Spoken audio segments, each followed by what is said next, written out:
perbanyaklah taubat. Perbanyaklah taubat. Kenapa kita harus memperbanyak taubat?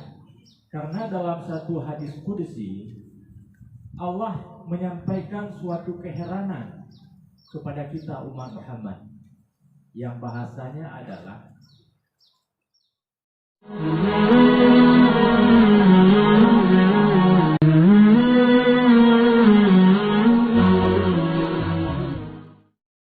kemudian kami persilakan kepada ayah untuk menjawab dan membaca. Terima kasih kepada moderator. Pertama sekali sebelum membacakan pertanyaan, kami ingin menyampaikan sesuatu supaya kita merasa tenang.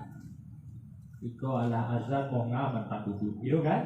Nah, jadi di dalam khutbah kita mahali, kita minhaj, Imam Nawawi menyampaikan, termasuk sebaik-baik ibadat adalah menuntut ilmu. Nah, termasuk sebaik-baik ibadat adalah menuntut ilmu. Jadi sekarang kita pasang seragam niat kita mencari ilmu, insya Allah Allah ampunkan seandainya salat kita terlambat. Tapi jangan sampai qadha belum. Nah, kalau terlambat 5 menit lagi adalah siap insya Allah. Bismillahirrahmanirrahim. Dari Majelis Munawarah Gampung Payalaba. Bahasa apa kau Payalaba?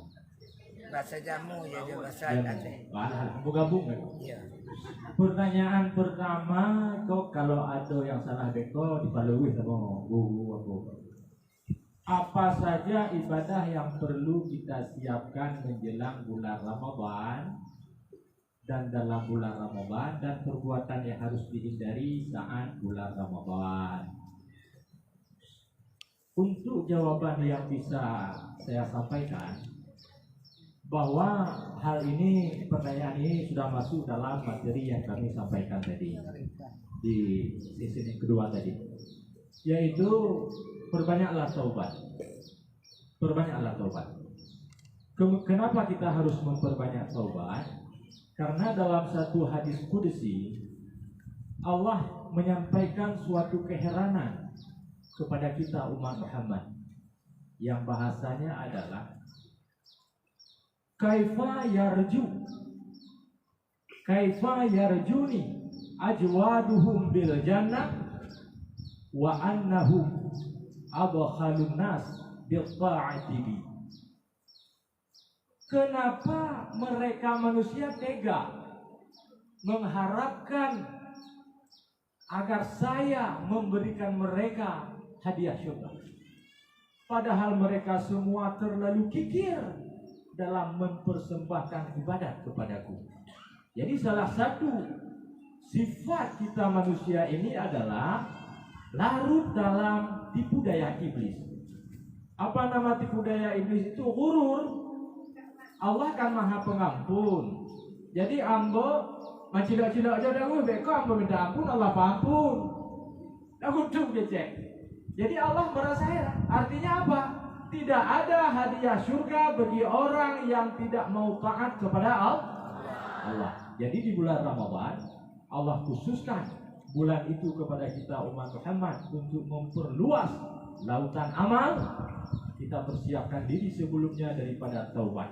Karena taubat ini adalah satu alat untuk membersihkan segala noda-noda kelam di dalam jiwa, sekaligus menjadi himmah, penyemangat, sehingga tubuh merasa ringan di dalam melaksanakan ibadat setelahnya.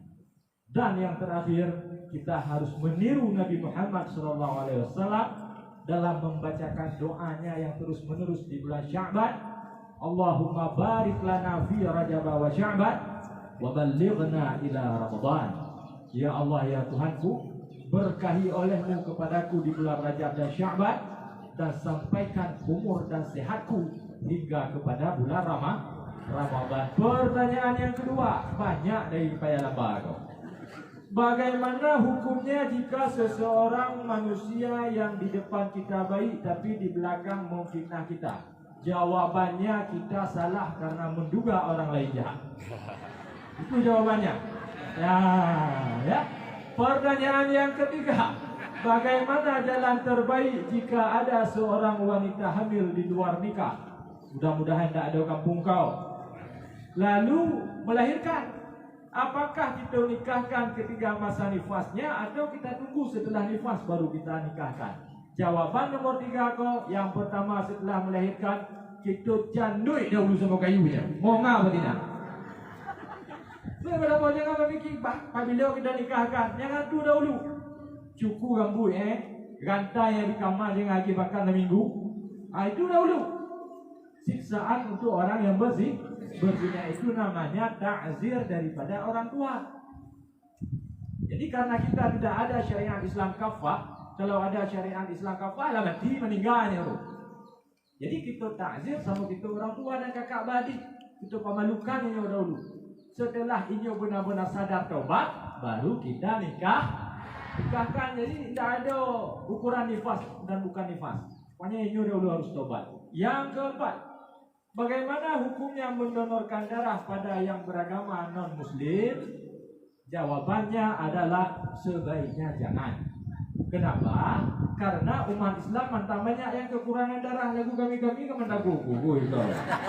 Jadi mantap ada orang yang seagama sama kita yang membutuhkan darah, utamakan dahulu yang saudara kita. Setelah itu baru kepada non-muslim, karena non-muslim itu juga saudara senegara. Daripada saudara senegara, lebih kita dahulukan saudara seagama. Daripada saudara seagama, lebih kita dahulukan saudara serahim. Makanya siapa yang ingin Allah berikan rahmat harus menyambung silaturahmi.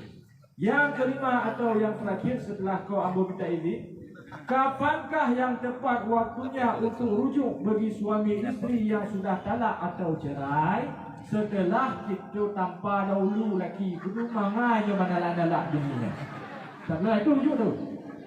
Nah, itu saya.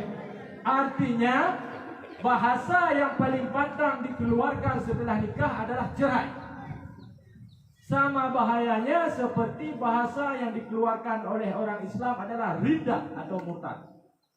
Jadi yang bujang-bujang sebelum menikah, talak dah dia ayah ada dahulu, jangan beko telah menikah talak. Jadi yang bujang, amu talak orang dia yang bersuruh talak dah kata bujang. Tapi setelah kahwin dah boleh lagi. Jadi sia aja yang mentalak setelah kahwin tetap salah yang laki-laki. Pukul dahulu laki-laki itu. Setelah itu baru rujuk. Billahi taufiq wal hidayah. Wassalamualaikum warahmatullahi wabarakatuh.